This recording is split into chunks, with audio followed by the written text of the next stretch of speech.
You ready for this? 1983. Oh, of course, you've been to Helsinki. I've been to Helsinki, never. Yeah. No, on the way. 19 when? From Helsinki to Leningrad to do my semester abroad in Leningrad when I was in college. But we all started in Helsinki, and then we got on the scary Soviet trains. We went across the border. All the Soviet soldiers jump on. They look through all your stuff. It's very dramatic. But Helsinki's a beautiful city. There's a lot of drinking going on in Helsinki. I'm looking forward to it. So be careful. No, it's beautiful. Beautiful people. And by the way, just so our audience knows, Laura Ingraham was a hellraiser in college. She went to Dartmouth with Dinesh D'Souza, and they made a lot of trouble and noise when they were there. I'm just saying. Not me. Hannity, it was a great show. Wait a minute. I read about one other. Wait a minute. I read about one other offense. Remember? It was in. I'll forget. Have a great show. You better watch out. I got a whole hour now to fill with stories about you, so I'd be careful. You better go to the pub now, Hannity.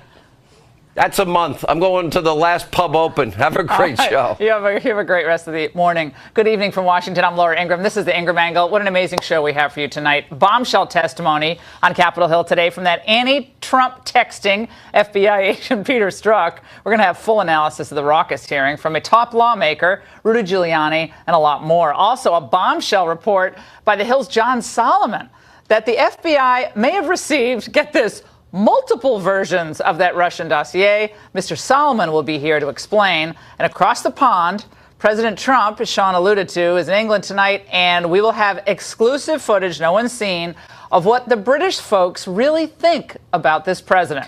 Plus, Michelle Malkin joins us to discuss an explosive interview Trump just gave to a UK newspaper. But first, when a Trump-hating FBI investigator struck out. That's the focus of tonight's angle.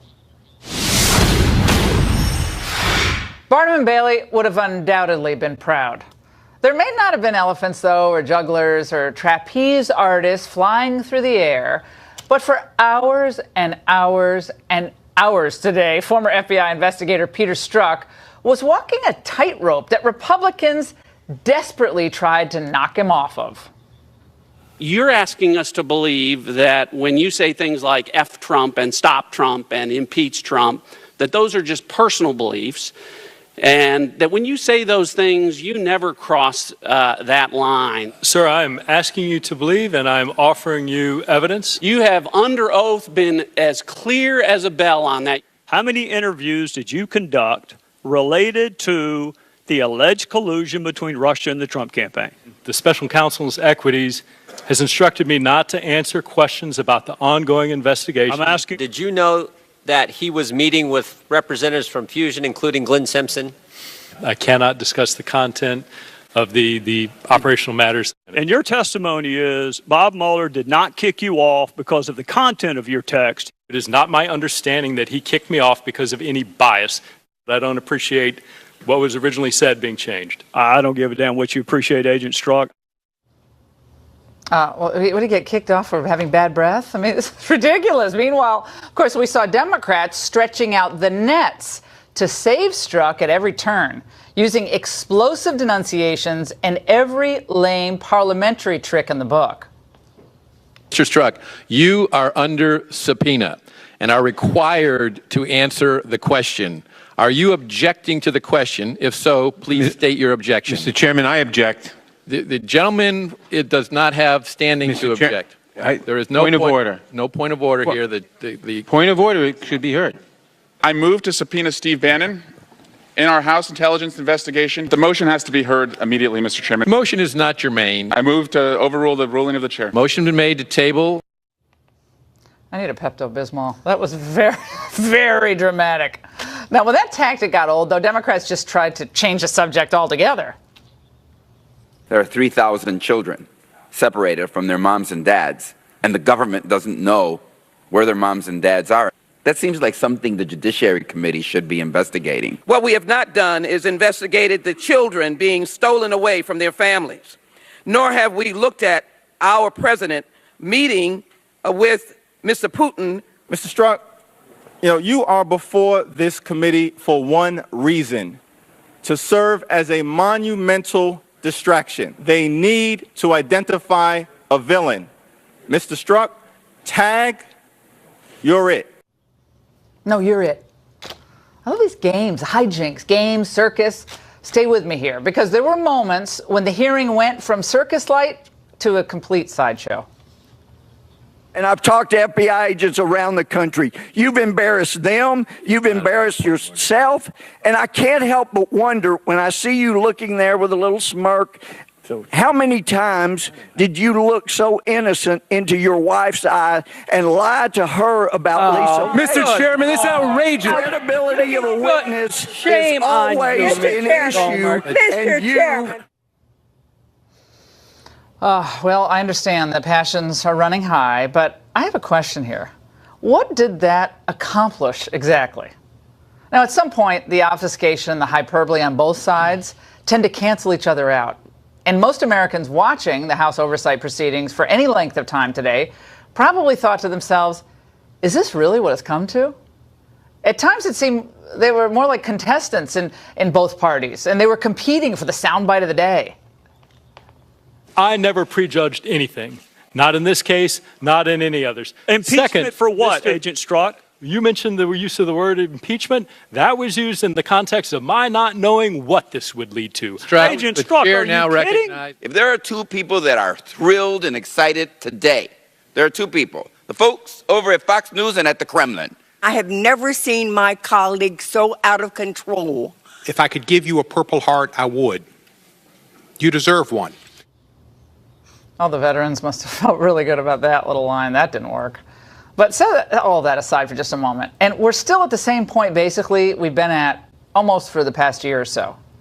The FBI agent in charge of two of the most important political investigations of the past decade was steeped in animus toward candidate and then President Trump. At a time when he was supposedly impartially examining and overseeing the Clinton email investigation, he was pretty much actively rooting for her election victory. He agonized, and you read it in the text messages, about the possibility that Trump would win, and he assured his then lover that he would not let that happen. But pay no attention to that, because there's no bias there. There is no act of bias. So this false assertion that you're making that political personal belief must equal bias, that somehow we've merged those two words together in the dictionary, is one of the triumphs of what's been going on recently that I cannot disagree with more, is that I and the other men and women of the FBI every day take our personal beliefs and set those aside in vigorous pursuit of the truth wherever it lies, whatever it is.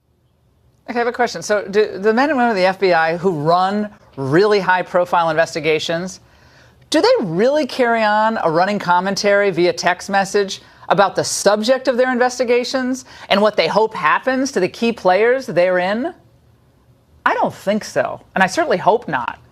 But that is precisely what Strzok did. Now, there is no doubt, of course, as was repeated over and over again today, that FBI agents are like everybody else. They are entitled to their own political opinions, and they have them. But the blatant biases revealed in Strzok's text and the specificity therein, how he discussed them with his girlfriend, are troubling, and they remain so. He claims to take great offense, and he was sitting up very straight and looking down his nose at everybody at the thought that anyone should believe from his own writings that he meant to stop Trump's election and create that insurance policy that he referenced to guarantee Trump's defeat. But that is what he wrote. And he wrote it, as he said today, when he thought nobody was looking but his girlfriend. Strzok's continuing denials of bias are as incredible and maddening as today's hearing. And that's the angle. Joining me now for reaction is former Republican chair of the House Oversight Committee, Fox News contributor Jason Chaffetz, with me here in the studio. Richard Goodstein, a former advisor to Bill and Hillary Clinton, and GOP Congressman Ron DeSantis, who attended today's hearing. Congressman, I have to say that I was looking forward to this. I know he'd already testified behind closed doors, but I thought at times it wasn't working for the Republicans. I've got to say, I think Peter Strzok did not come across particularly well. Like, kind of priggish and very, to me, kind of snooty and indignant. I never think that works well for a witness. And I like Louis Gohmert a lot. I thought that moment, that exchange with Gohmert and Strzok, I didn't think that was good. And I wouldn't want to have been one of the Republicans on that committee when that went down.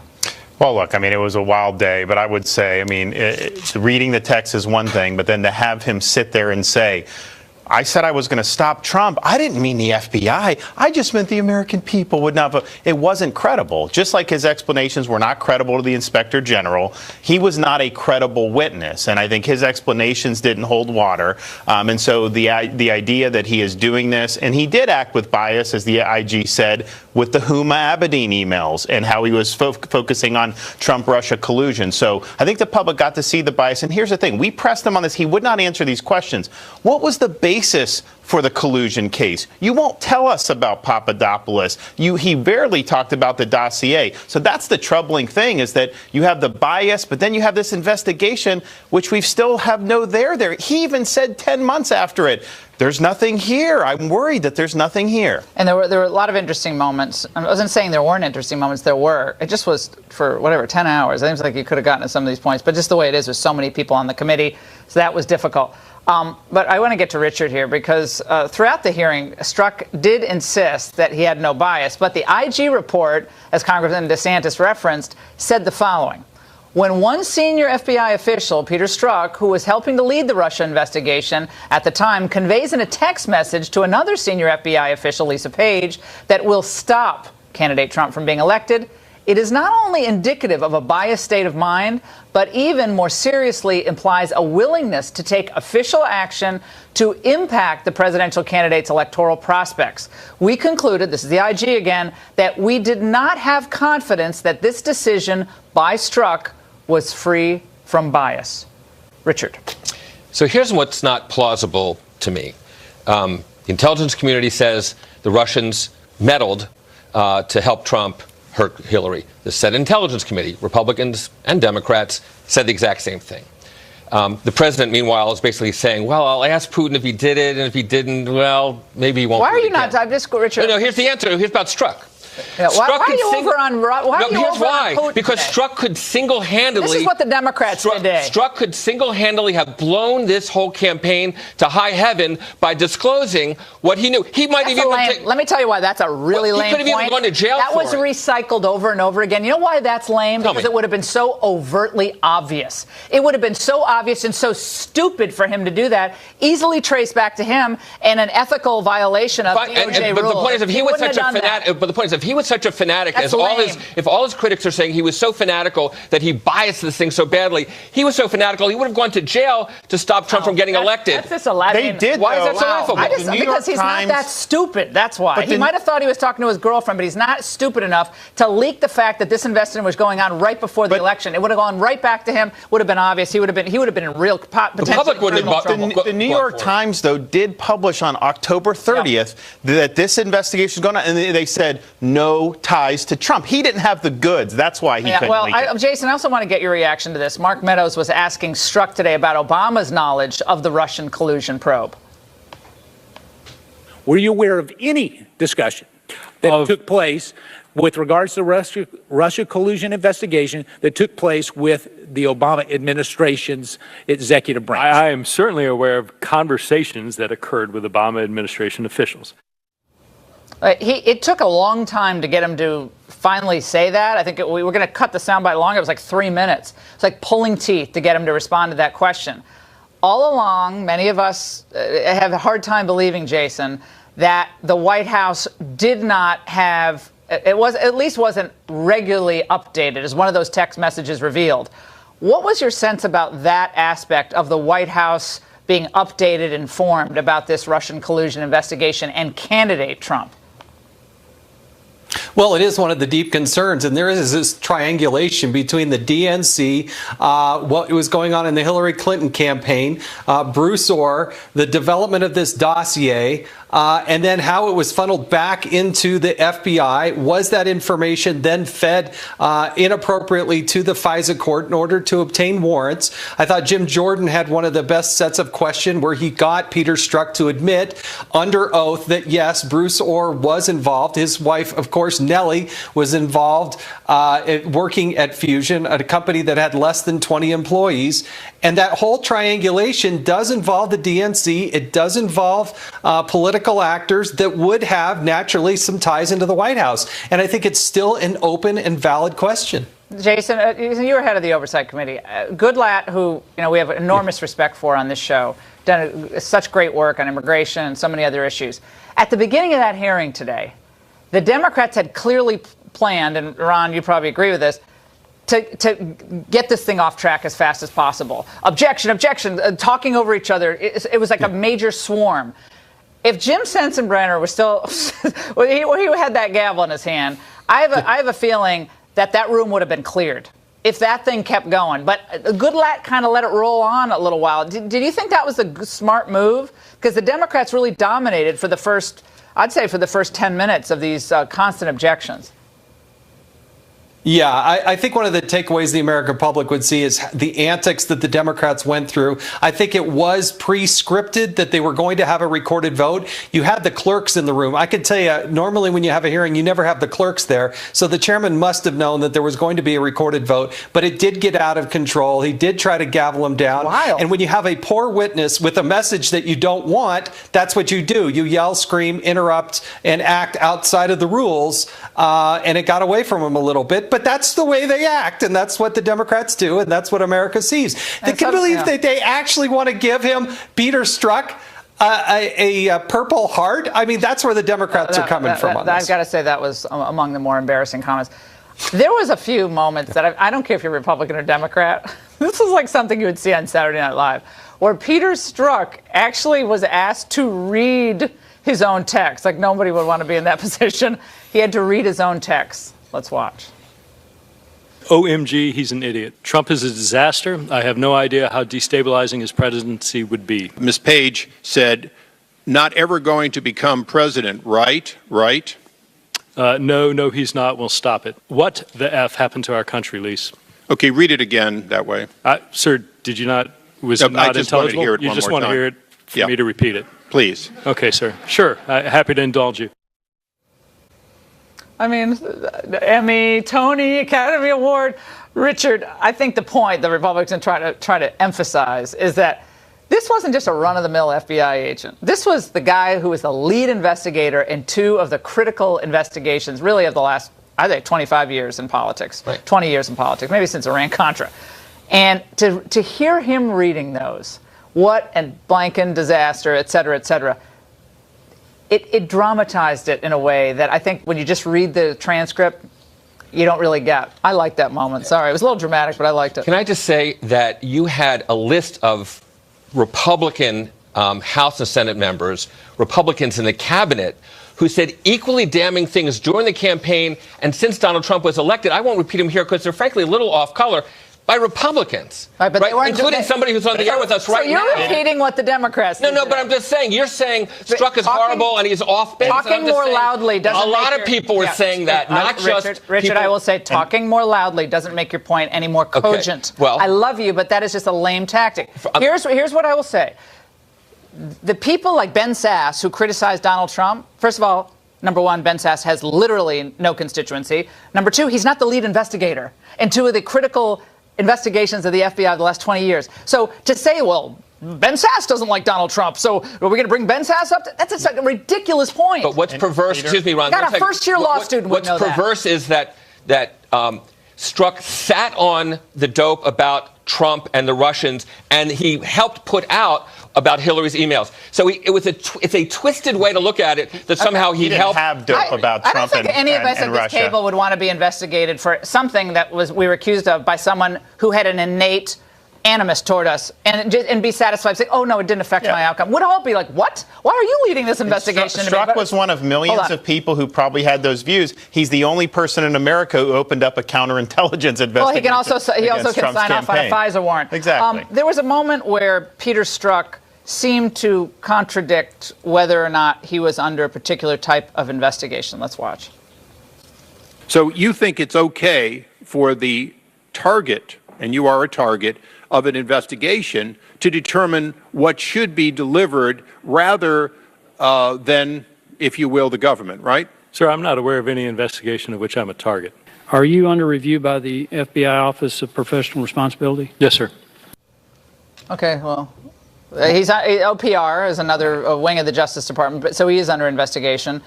I mean, are we under- nitpicking here? I mean, that's the problem. Is like Republicans sometimes can get in the position where they are perceived to be nitpicking on issues that are not the primary issues. Well, he's also under investigation by the Inspector General for the Trump-Russia collusion, because that IG report is just about the Hillary, and it did spill over into some of his text messages. They're actively looking at his role in that, and when I asked him questions, he tried to say he wasn't a subject to that. He is a subject.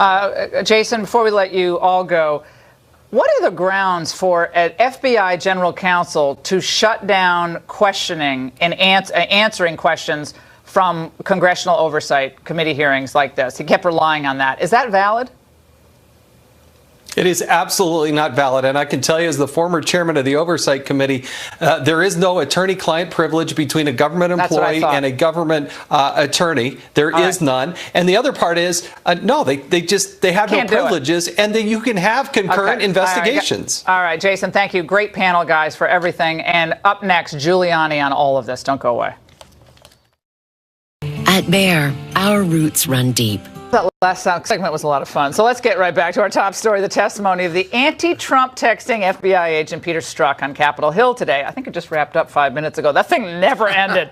To discuss, we're joined by the president's top lawyer, the Mueller pro, former New York City Mayor Rudy Giuliani. Rudy, this was like a marathon today, and there was a lot of silliness in this hearing. The Democrats were pulling out all these parliamentary tricks, and they were talking about kids in cages. I mean, they were back to the immigration. I don't know what that had anything to do with what was going on, but Strzok started off his testimony today with a prepared statement, and it was almost as if he was projecting himself to be this great savior of the representative democracy that we have. Let's watch. In the summer of 2016, we had an urgent need to protect the integrity of an American presidential election from a hostile foreign power determined to weaken and divide the United States of America. This investigation is not politically motivated. It is not a witch hunt. It is not a hoax. Superman. Well, I mean, with the text saying that he had to stop Trump, he had a whole secret plan to stop him, the names he called Trump. He should never have been involved in the investigation. We shouldn't have to worry whether he was biased or not. If I were running that investigation, I never would have let a partisan like that, nor would I have hired Jim Quarles or Weissman or the other people that Mueller has hired, who have donated money to Hillary, cried because she lost, been found to be some of the most unethical prosecutors in the history of the Justice Department, particularly Weissman. You go hire an unethical prosecutor to investigate the President of the United States? Well, you're going to get an unethical investigation. But today he kept saying, when he was pressed about these text messages, at one point they made him read his own text messages, which he doesn't remember. But he said, well, yes, I wrote those words, but that was late night texting, and you have to know the whole context. It's like the words were there, he wrote them, but he doesn't want to own them. But I think he said he didn't remember the Stop Trump one. Yeah. But then he can't remember his intent if he doesn't remember doing it. Apparently we have a lot of forgetful FBI agents up there. I will tell you, I spoke to about 5 former FBI agents tonight, including a former high-ranking one, very high-ranking. They're glad because they see him as a complete renegade, a complete scoundrel, and a criminal. He's not an FBI agent, and every organization has some really bad people. This guy is a really bad guy, and the reason the Democrats look so bad is they were stupidly defending him. That whole thing about, well, I'm innocent, like your former Democratic guest here. I'm innocent because I didn't leak illegally. That's what Zoe Lofgren was saying. She said, look, none of it came out. They could have leaked this information. Lofgren and so many others said they also could have shot Trump. I mean, it is not a defense to this crime that you didn't commit another one. It's not a defense to bank robbery that he didn't hold up the candy store. I mean, I could have held up the candy store. And look, I wasn't the one that held up the bank. I mean, that's a ridiculous defense. By the way, pathetic for an FBI agent. The guy's also arrogant, smug. He reminded me a lot of Jim Comey. The deplorable. We're all deplorable. The smell of the Walmart. We don't have the smell of the guy. No, the smell of the Walmart. They said, well, you said that when you went down to southern Virginia or rural Virginia, you could smell the Trump supporters. And he said, oh, no, that was just.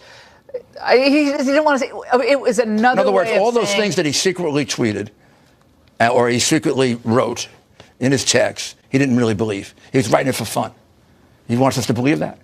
Meanwhile, he instigates an investigation of the President of the United States, then a candidate, totally baseless. To this day, they can't find a single bit of evidence that ties President Donald Trump to any kind of collusion. What's the progress on Mueller? The progress is that the Mueller investigation is falling apart of its own weight. They're hiring more people. They hired five more people, Well, they some can more hire- cyber guys. And they said Well, that's a sign that they're really they're getting close. They can hire 10 more people.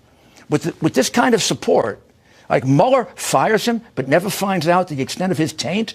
To this day, we don't know the taint that he created in that investigation since he started it. That's the investigation we're dealing with right now, with a bunch of people who had the same political views he has. They found out that Mueller did not, in fact, that came out today, did not, in fact, ask any questions about his texts when he departed. So I have an assistant U.S. attorney when I was U.S. attorney. He's writing horrible things about the defendant or the subject of the investigation. And he's with about 10 other people. And I don't find out what he said to them, what he did, who he interviewed. What does that tell you about Mueller? What it tells me is Mueller is asleep at the switch. It's being run by the same kind of Hillary partisans that he is, the same kind of horrible person that he is, with this attitude about deplorable Americans like you and me. And they will frame Donald Trump, which is one of the reasons that they're trying to set a perjury trap for him.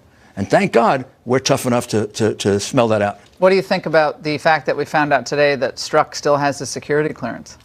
I think it's disgraceful, and I am ashamed of the Justice Department today. Why aren't they moving against this guy? Why does he still have a security clearance? Well, there's a Democrat said he should get a Purple Heart, he said today. Is he still getting paid? I don't know. I think he's suspended. I think he's still Yeah, getting I guess paid. he's still getting paid. You are paying, and I are paying his salary. And the guy is maybe the most flawed FBI agent since the guys who spied for the Soviet Union. Any closer to an agreement with Mueller of some kind of limited questioning? Probably further away. Further away. When you see this kind of thing, you're a lawyer. Would you work your client into a kangaroo court with guys who donated $36,000 to his opponent, cried at her loss party, represented the scoundrel who broke the heart? I never understood the people who thought Trump should ever testify before this Mueller thing. Maybe written questions to certain questions. If you have an objective group of people that you can persuade, of course you'd consider testifying. But if you have people that are like him, they don't even. He's gone though. Now they have a whole. But they don't. They have never unraveled the taint that he created. Nor do we know about the texts of the people that are there right now. I want to see their texts in 2016. What did they write about Donald Trump? Do they think I'm a deplorable and you're a deplorable and the president is, and the 80 million people that voted for him? Now, I want to know that. You're going to stick around because we have a lot more to get to the next block, because Peter Strzok's testimony comes less than 48 hours after reporter John Solomon drops the news of another FBI scandal. John's going to share the details. You will not believe this. Rudy will react next.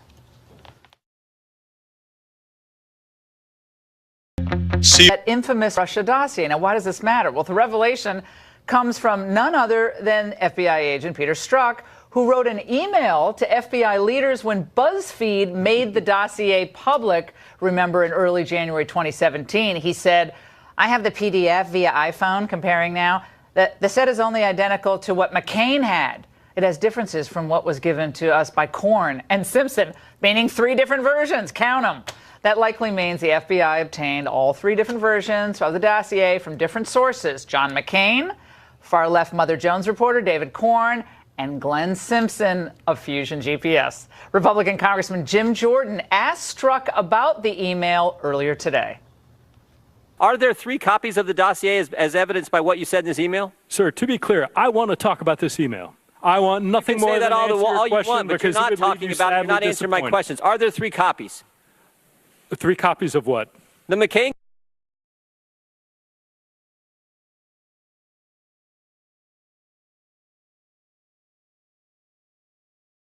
copy, the BuzzFeed copy, and the one that you got from Corn and Simpson. Sir, I can tell you I never had contact with Fusion, with Mr. Simpson, with Mr. Corn. Here to explain the significance of this development, stay with us. It's very important. John Solomon himself, the opinion contributor at The Hill, and Rudy Giuliani, who's listening to this going, this can't be really happening. John, why does this matter? That there are 3 different versions of this salacious dossier floating around at different times that are clearly attacking Donald Trump? So in counterintelligence, one of the most important things for agents to avoid is what's called circular reporting. Are we getting the same intelligence from different people, and it's not real? It's just an echo chamber. So they fire Steele. Remember, he had inappropriate contact in October of in 2016. He shouldn't have talked to reporters. They had to nix their contact. That's right. He's out of there. Really reliable. Thanks. But somehow Steele's document keeps finding its updates walking into the FBI through these emissaries. And, John McCain, they give it to him. He's a willing participant because he's not a big fan of President Trump after the election. We need to talk more about the McCain angle here. I mean, he's, God bless him, he's suffering.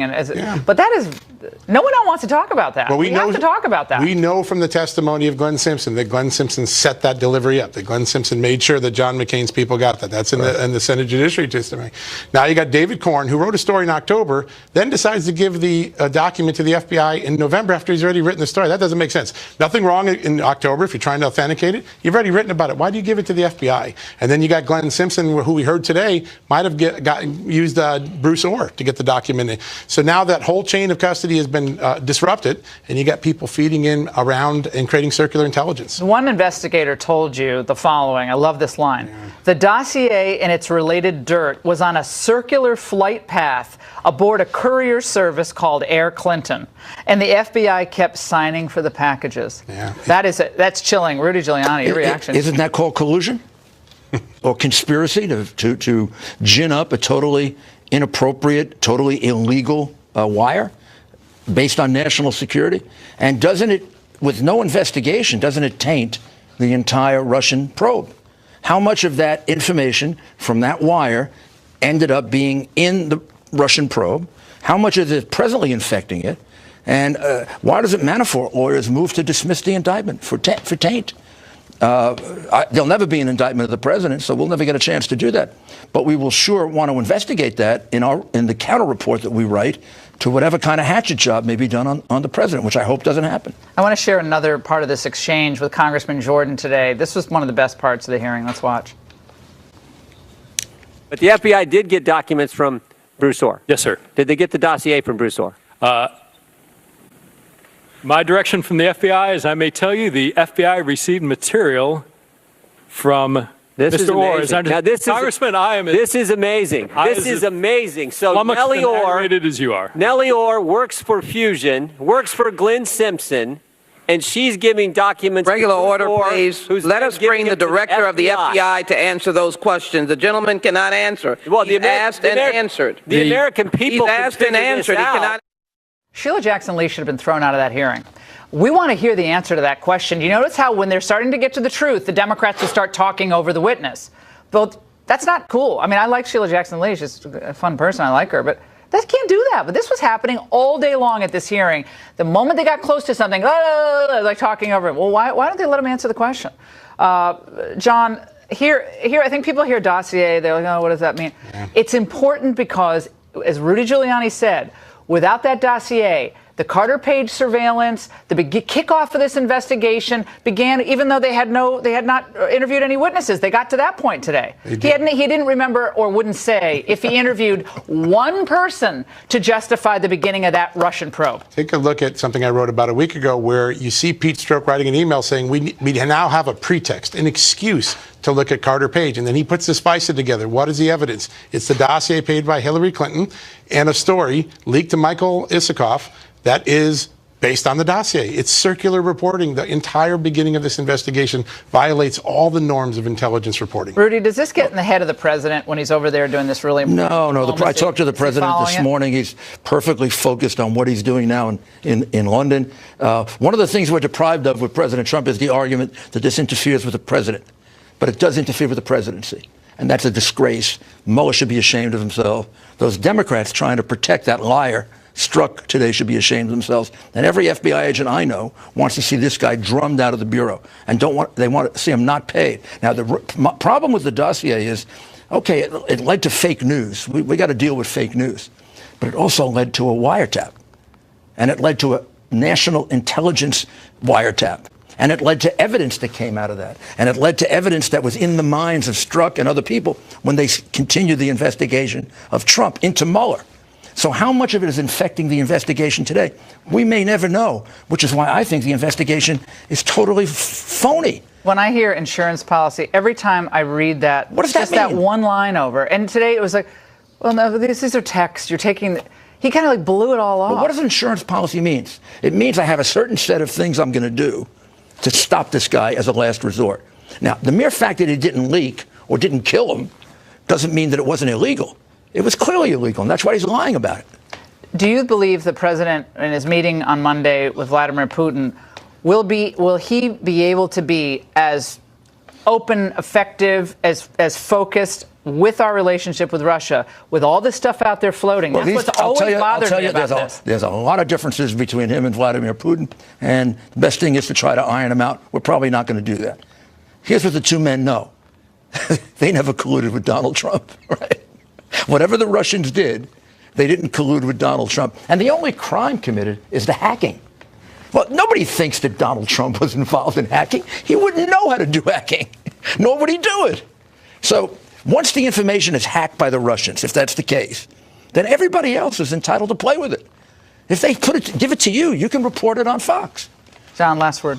I'll say one thing. When the mayor was talking about the colluders, I think there's one other part. My own profession gets used in a way that I think is very concerning in this. You see reporters being part of the circular exchange, air delivering documents as part of this circular reasoning. I think when we all step back, my profession needs to take a look at what we did and how we may have been played in all of this. I think that's another important part of this. John Solomon. Well, thanks, John. Thanks for your work. The Hill does a great job. Very proud to be there. Thank you. All right, stop complimenting. Just ahead, we have exclusive footage from the streets of London during the president's visit. You won't believe it. President Trump is in England tonight, where, of course, he attended dinner. It's a beautiful setting with British Prime Minister Theresa May at the birthplace of Winston Churchill. There were minor protests today, but major demonstrations are planned tomorrow in London, where Fox News foreign affairs correspondent Benjamin Hall asked residents about the president's visit, which he shared with us exclusively. The Trump Arms, once just a small local pub in London, now rebranded to commemorate the president's visit, and where staff are pulling pints in his honour. It's also where supporters have started to gather from across the UK to discuss the president. Despite the media trashing him, he stands strong. Meanwhile, across town, as people braced for protests, which are expected tomorrow, not everyone was as complimentary. Are you happy that he's coming? Should we be welcoming him? No, I don't think so. Others managed a few more words. But are you just criticising his policies there or him personally? Bit of both. His policies are to stir up as much trouble in as many nations as possible. And some spoke straight to him. And if you could speak directly to him and he was right here in front of you, what would you say to him? That he should learn to be kinder to people. That's it. That's basically, just be a nicer person. But of all the people we spoke to, most welcomed the visit. I wondered if you had a moment to answer one question about President Trump's visit. Sure. And whether you think the country should be welcoming him. Sure, why not? He's President of the United States, and he should be respected as such. I support him. So here in central London, it really has been a mixed bag. There are people we spoke to who disagreed with President Trump's policies but respected him as a strong leader. There are others who said they wish the UK had a similar type of leader, especially now at such a precarious time for British politics. Laura? And the so-called experts in the media have been overwhelmingly harsh in their assessment of President Trump's performance in the just concluded NATO meeting. But let's now talk with someone who actually served in the NATO arena. Retired 4-star Air Force General Philip Breedlove, the 17th Supreme Allied Commander of NATO, joins us now. It is great to have you on, sir. Thanks so much for joining us. I was stunned. Good evening, Laura. Good to have you. I was stunned to see the media's reaction, their reaction. Every time they would hear from one of the actual NATO attendees, the prime minister, the president, they would say, well, it was a good meeting. It was frank. It was honest, sometimes brutally so. But we made real progress. And it's very different from the way it's all played out in the media day after day here. Does that surprise you, given your experience in this complex arena of global affairs? No, Laura, it doesn't. And what we often see is, like yesterday, a lot of the reporting was centered around the bilateral meetings, the extra meetings on the outside of the actual summit. And then, much like what you have described, what I have been able to dig up is that the reporting on what went on in the summit, in the meetings, was much more collegial, much more forward-leaning, and actually some pretty good results.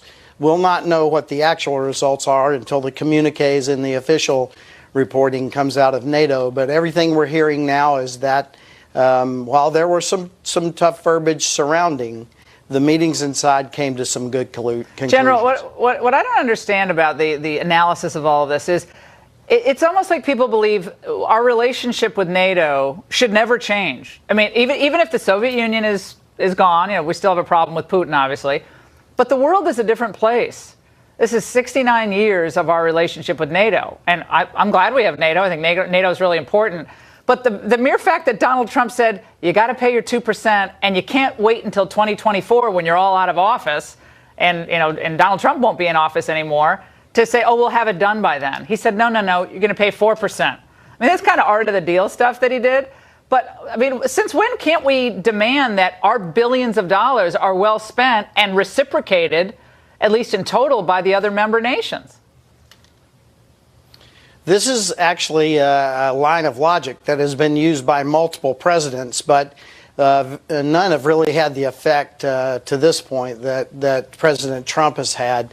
Now, some of us, including me, occasionally have been a little concerned with his tactics, techniques, procedures, the verbiage that he's used along the way.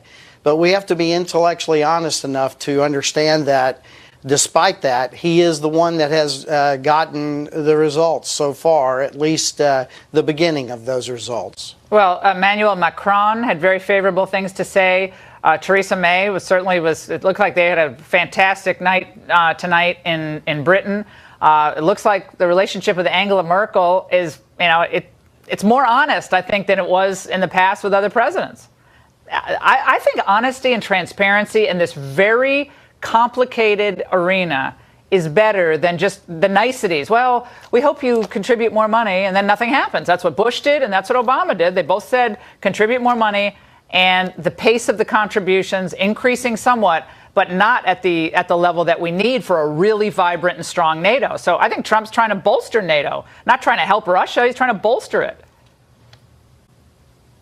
Well, the results have been good, and I would also say that we need to just examine the facts on the ground across the past few years. And this actually, some of it started in the Obama administration, but certainly continued under the current president. And that is, the United States has continued to increase its investment via the ERI, the European Reassurance Initiative, and now the EDI, European Defense Initiative, and we've increased our rotational presence of troops, etc. And then as we see the nations also coming on board during this summit and pledging their own troops and things, this is a good sign for the future. General, thank you so much.